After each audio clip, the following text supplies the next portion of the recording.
Eto na, malapit na tayo. Unti-unti na tayong paakyat ng Baguio. Ito yung tinatawag nilang Antuyan Bridge. So, itong kalsada na to pwede niyong gawing alternate route papuntang Baguio instead of using Marcos Highway or traveling Cannon Road. Pwede niyong gawing alternate route nito papunta ng Baguio. Magandaan pa dito, wala siyang traffic. Wala akong masyadong makakasabayang mga sasakyan, mga bus, o mga truck. And then, ayan o, kita niyo naman yung magandang scenery. Ayan, so unti-unti na tayong aakyat. Ito, smooth din naman, maganda naman yung kalsada. So, hindi kayo mahirapang magbiyahe o paakyat ng Baguio. And at the same time, ang kagandahan dito, pag dito kayo dumaan, makikita nyo din o madadaanan nyo yung tunnel, dalawang tunnel doon sa Asin Grove. So, siguro mga 1.5 hour from here, itong Tubao La Union, makakarating na kayo ng Baguio nang walang kahirap-hirap. Wala kayong mga naalala ng mga makakasalubong o makakasabayang mga truck or buses, especially if baguhan ka pa lang or first akyat mo sa Baguio. At least dito safe. Safe na safe pa.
So ayan, malapit na talaga tayo. Pero dito makikita nyo, may mga konting curve o mga kurbada lang na madadaanan kayo and pababa din siya. So parang ang nangyayari is na galing ka ng pataas and then unti-unti ka na naman pababa. After ng pababa naman, pataas ka na. Pag once na nano mo na yung medyo tuloy-tuloy yung pataas, yun yung sinyales na malapit ka na sa Baguio.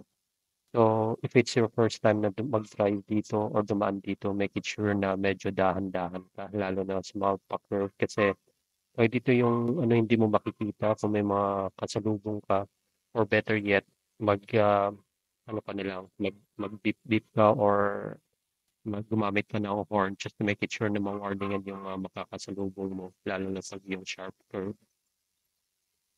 Yeah.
Ayan, malapit na tayo papunta ng Baguio. Siguro mga 30 to 35 minutes to Baguio na tayo. I just need to end this recording or this video kasi medyo malolobat na tayo. Wala tayong extra battery. So, see ya sa mga next vlogs natin.